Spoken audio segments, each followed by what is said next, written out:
Boa noite a todos. Primeiro, agradecer à casa a oportunidade de trabalho, a oportunidade de estar aqui, o convite. Essa casa que nos acolhe sempre muito bem, a gente se sente muito bem quando entra aqui, quando acompanha o trabalho de vocês, né?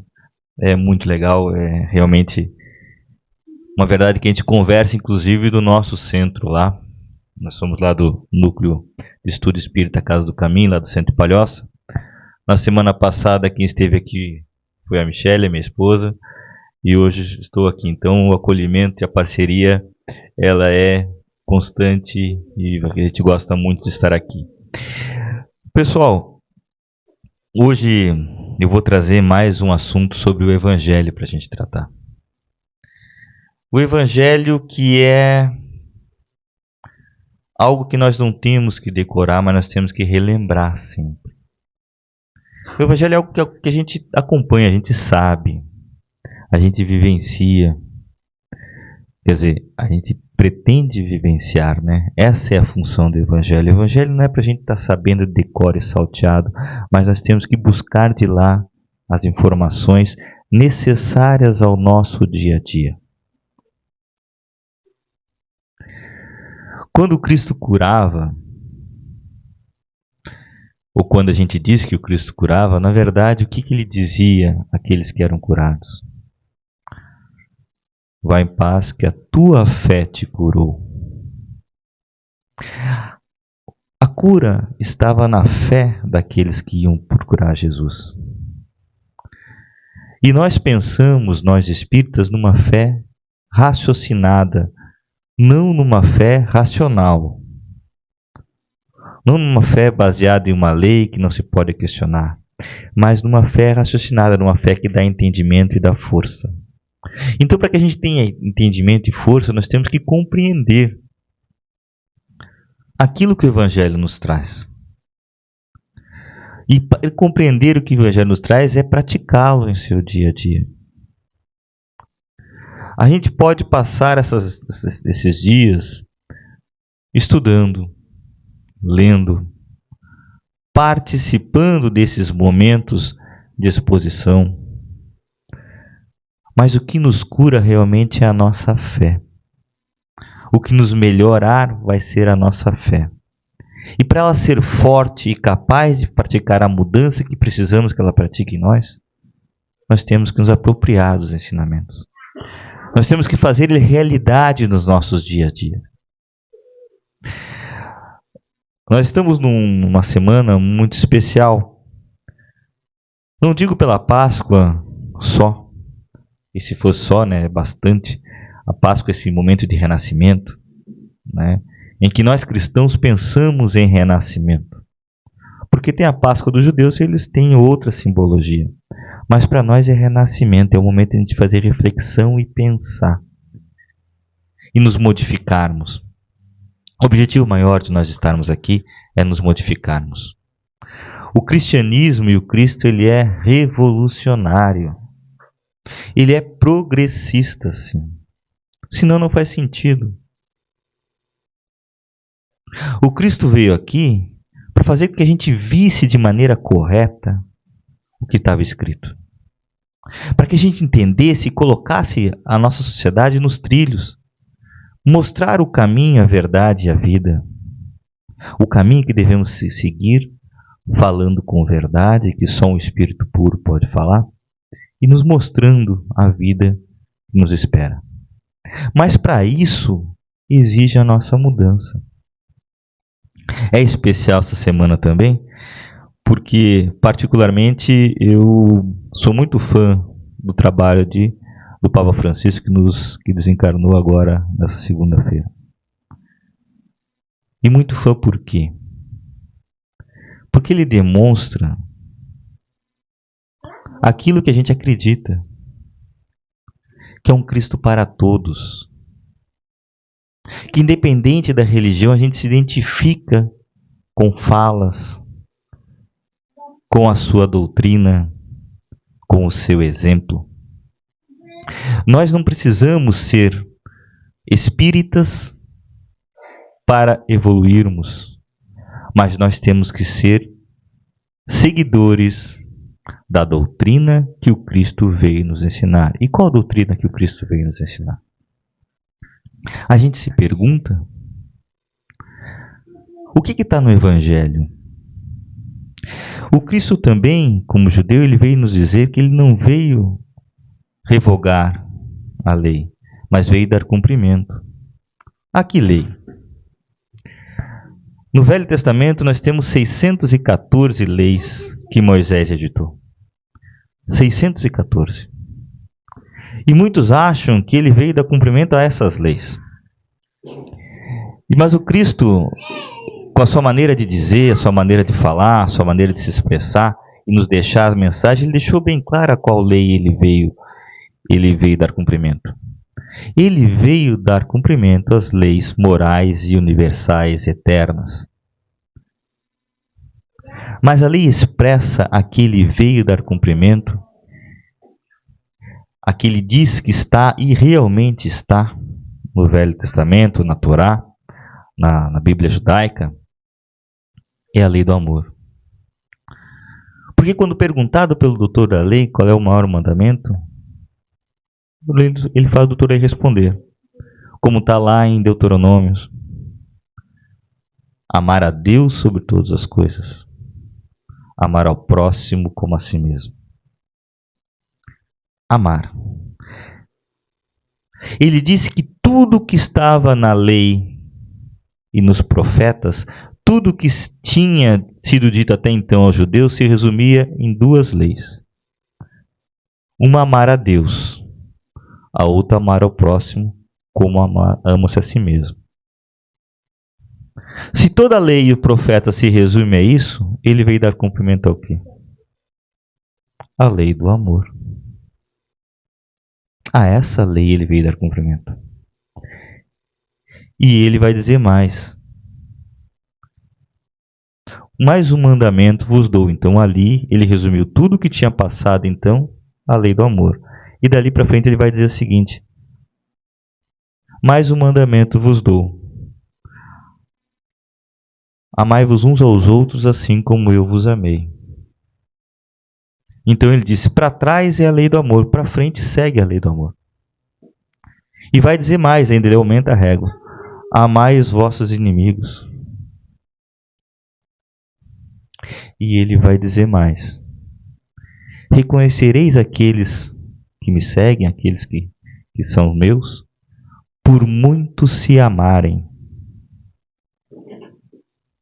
Então é fácil dizer a que lei ele veio falar. E mais, ele veio dizer assim: eu vim para todos, para que todos tenham vida em abundância. Todos. E a gente deixou de ter entre nós aqui, mas com certeza na parte espiritual continua o seu trabalho, uma pessoa que acreditava também que ele veio para todos. Porque a lei do amor é universal. E todos nós estamos fadados à perfeição. Quando ele diz que ele veio para todos, ele não veio para todos os judeus. Ele não sei, ele veio para todos os judeus. Não, ele veio para todos. Não veio para todos os cristãos. Não, ele veio para todos. Todos somos todos nós. Então, independente do nosso credo, se nós seguirmos a lei que o Cristo veio nos ensinar e exemplificar como se faz, que é a lei do amor, nós estamos no caminho que ele nos mostrou, independente do nosso credo. Independente do nosso credo. Quando a gente vê uma pessoa que se diz ateu, mas ele diz o seguinte: eu faço o bem porque é certo fazer o bem, ele está seguindo essa lei. Independente se ele diz não acreditar em nada. Muito mais do que aquele que prega aqui numa tribuna e não pratica. Por muito se amarem, nós vamos se identificar, não pelo nosso credo, pelo nosso corte de cabelo, por quantas vezes a gente vai na exposição espírita, por quantos litros de água fluidificada a gente toma, não é por causa disso. por muito se amarem. E para armar irmão, a gente gosta de falar, né? Oh, meu irmão, oh, meus irmãos e tal. E a gente esquece quando a gente fala de irmão, nós somos todos irmãos em Cristo, porque Deus é o nosso Pai, não o nosso juiz. Nós somos irmãos e a gente esquece que irmão briga, irmão não se fala, irmão na hora das vezes de uma confraternização tá tudo certinho, os irmãos se riscam e sai fogo, não se estragou toda a festa. Mas irmãos se amam com capacidade de se entender. Então é muito assim, ah, meu irmão, então tá bom, vem tudo a carga de irmão, saiba que tu vai ter que compreender esse teu irmão. E conhecereis por muito se amarem, mas de vez em quando dá um... E aí está na hora de ser irmão. De se compreender, de se entender. Entender que é família, e família é assim mesmo. Né? Estamos todos nesse barco. Eu vim falar para vocês sobre isso, falar dessa ideia de Jesus, não vou entrar na ideia de Deus, mas eu acredito num Deus que é Pai de Jesus. E Jesus se referia a ele como Abba. Ele inicia o Pai Nosso falando Abba. Abba não é pai. Abba é paizinho, papai. Esse pai que tem um relacionamento tão próximo e tão amado com o filho, que o filho se dirige a ele como papai. Eu não vejo Deus, eu vejo Deus Pai de Jesus. Eu não vejo Deus o Senhor da guerra, o juiz, né? Esse Adonai, Yahvé, Elohim, El Shaddai, esses que constam no Velho Testamento, esse realmente eu não reconheço, porque esse é um juiz. E o Deus nos ama, não nos julga, né? Mas eu vim falar para vocês sobre dai a César o que é de César. Essa é uma passagem que está lá no capítulo 11 do Evangelho segundo o Espiritismo. E eu falei tudo isso porque esse capítulo ele tem como título Amar ao próximo como a si mesmo. Né? Então essa a nossa missão hoje aqui, falar um pouquinho sobre dai a César o que é de César. Porque dai a César o que é de César traz uma ideia muito incrustada em nós. Vai falar sobre as questões do mundo. E o Cristo deixa bem claras as questões do mundo. Ele diz, ajuntai tesouros, não ajuntai tesouros na terra, onde as traças comem e corroem, mas ajuntai tesouros no céu, onde as traças não corroem. Ele vai dizer que na casa do meu pai existem muitas moradas. Ele vai dizer que ele é rei, mas que o reino dele não é desse mundo. Ou seja, o Cristo sempre deixou claro para nós que existe um reino da terra e existe um reino no céu. Que existe uma vida no céu onde nós arrecadamos tesouros e existe uma vida na terra onde nós arrecadamos tesouros. Existe essa morada, mas existem muitas moradas. Ou seja, a nossa realidade ela não é uma realidade apenas material, ela é uma realidade no mínimo dual. Onde existe uma realidade espiritual e uma realidade material, isso está muito claro no Evangelho do Cristo. Muito claro. E aí ele vai entrar nessa questão do dai a César o que é de César, porque a questão dos impostos era uma questão muito complicada para os judeus. Os judeus tinham isso em alto grau. E era muito complicado para a sociedade da época. Porque os judeus não gostavam de pagar impostos. Por quê? Porque isso primeiro retirava o patrimônio deles e depois porque era a subjugação deles ao governo de César. Então eles odiavam pagar imposto a César.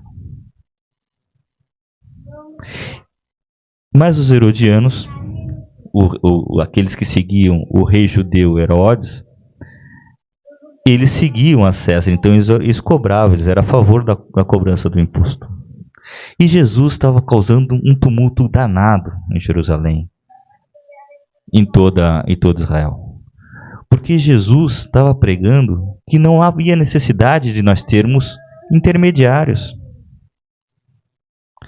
Ele dizia que quando nós temos que orar e encontrar Deus, nós temos que nos recolher no nosso quarto íntimo.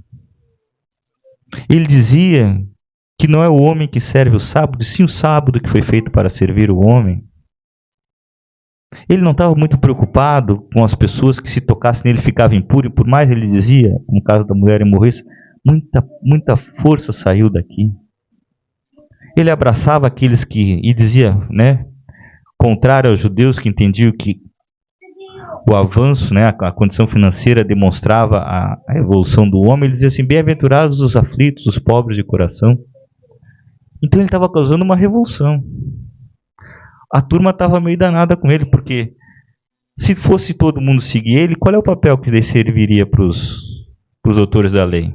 Como é que eles iam cobrar lá o sacrifício? Ganhar o dinheiro deles para quê? Porque qual era a função deles? Eles ficavam ali. Porque o templo dizia o seguinte: o templo era o lugar onde estava Deus. Então, para te aproximar de Deus, tu tinha que passar pelo sacerdote, fazer tua oferenda, garantir o sustento dele. Aí, se eles gostassem, eles deixavam de chegar perto de Deus. Senão, não passava. E Jesus vai dizer: não, tu quer falar com Deus? Te recolhe no teu quarto íntimo, vai lá e ora. Acabou com o serviço deles? Não dava.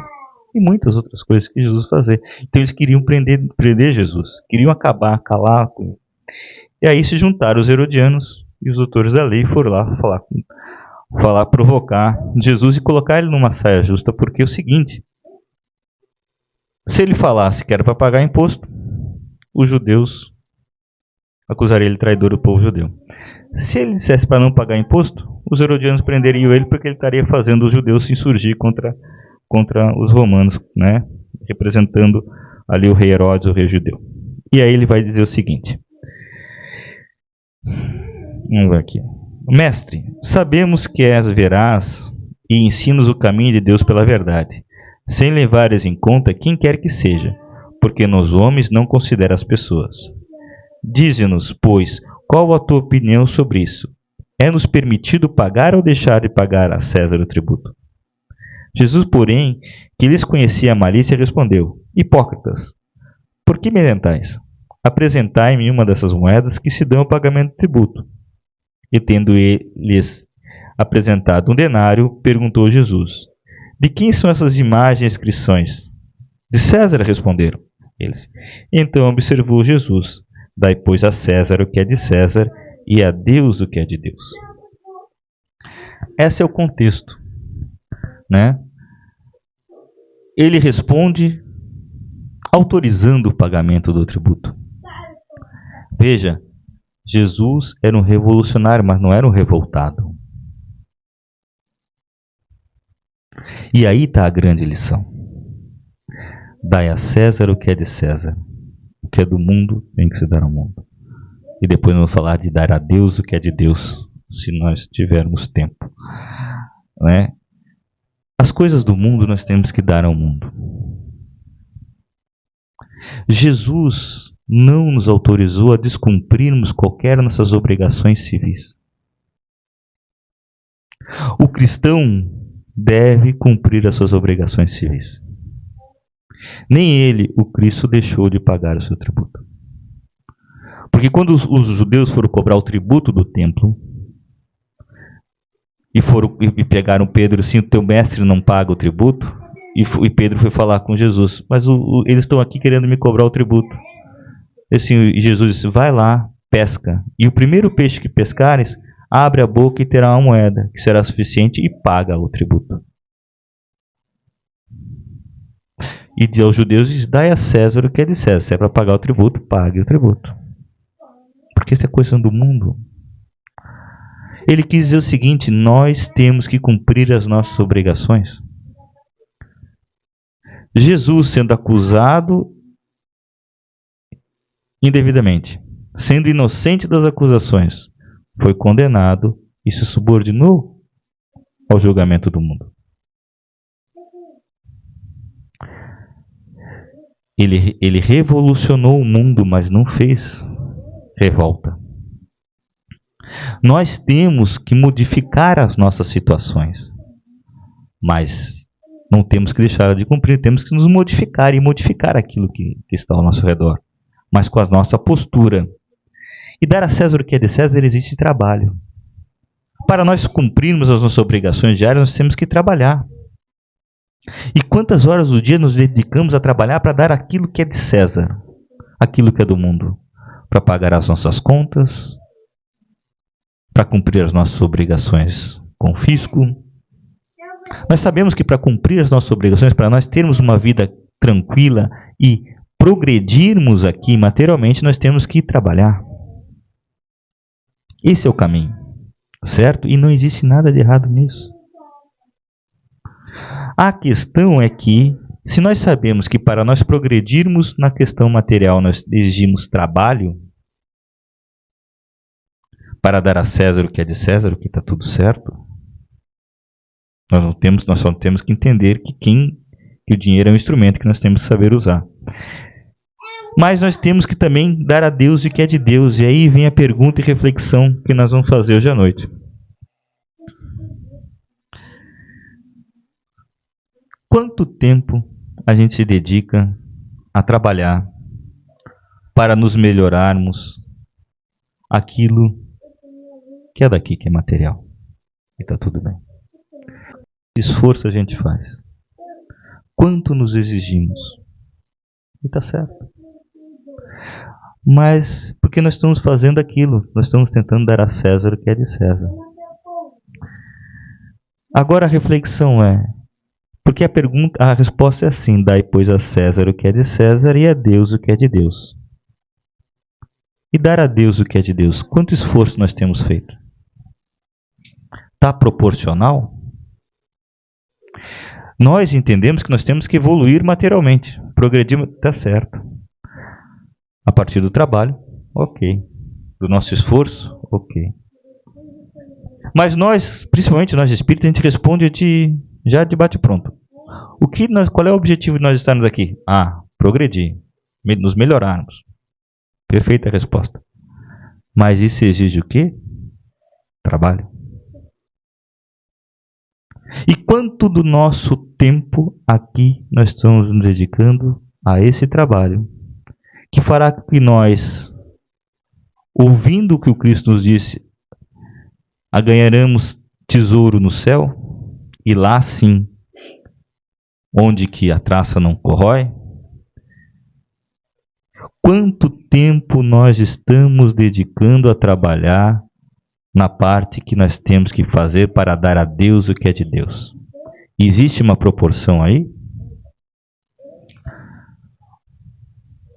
Se a gente veio para cá e sabe de cor e salteado que o nosso objetivo aqui é progredir, a gente está fazendo a nossa parte? Ou a gente está esperando ser sorteado na Mega Sena de Deus e virar espírito puro de uma hora para outra?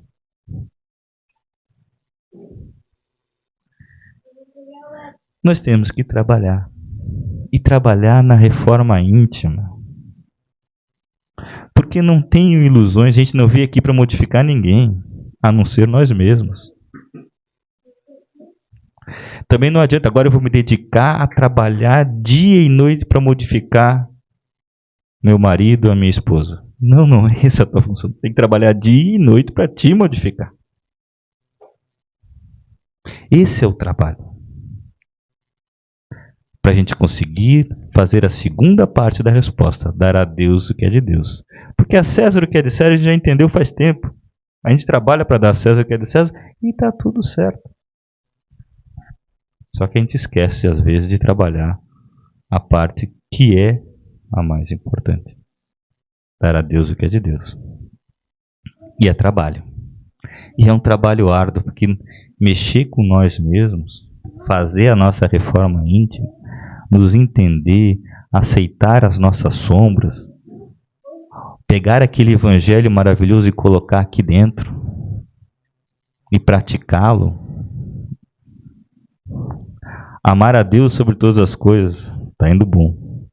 Amar ao próximo, já começa a complicar. Como a si mesmo. Aí ele vem e diz assim: amai uns aos outros como eu os amei. Diz assim, agora, amai os vossos inimigos. Aí, é assim. Mas é amor. Amar não dói, não. Ele deu uma lei para a gente cumprir, a gente está lascado de cumprir, né? Mas tem que fazer.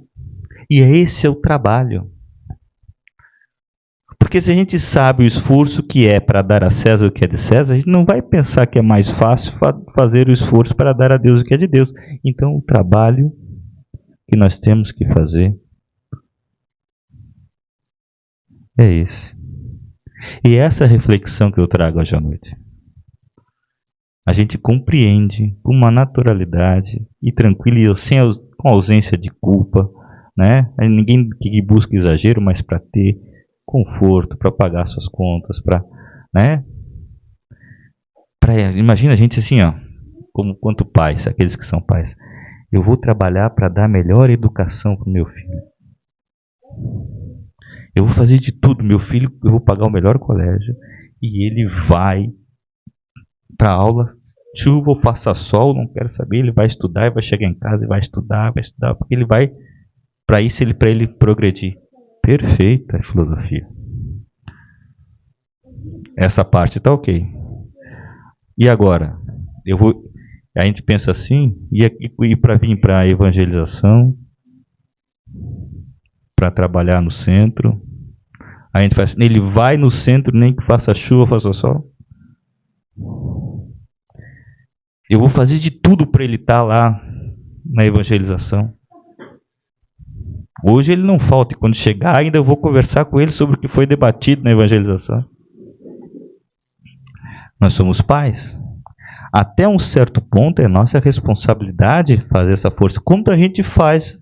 A gente entende a responsabilidade da educação formal. Eu queria que a gente refletisse sobre a nossa responsabilidade sobre a educação espiritual. Até certo ponto, a gente não dá a escolha do nosso filho de ir ou não ir para a escola. Vai chegar um momento em que ele vai tocar a vida dele, vai saber o que ele vai fazer, se ele vai querer continuar estudando, se ele não vai. Mas não é obrigação com o pai dar essa parte.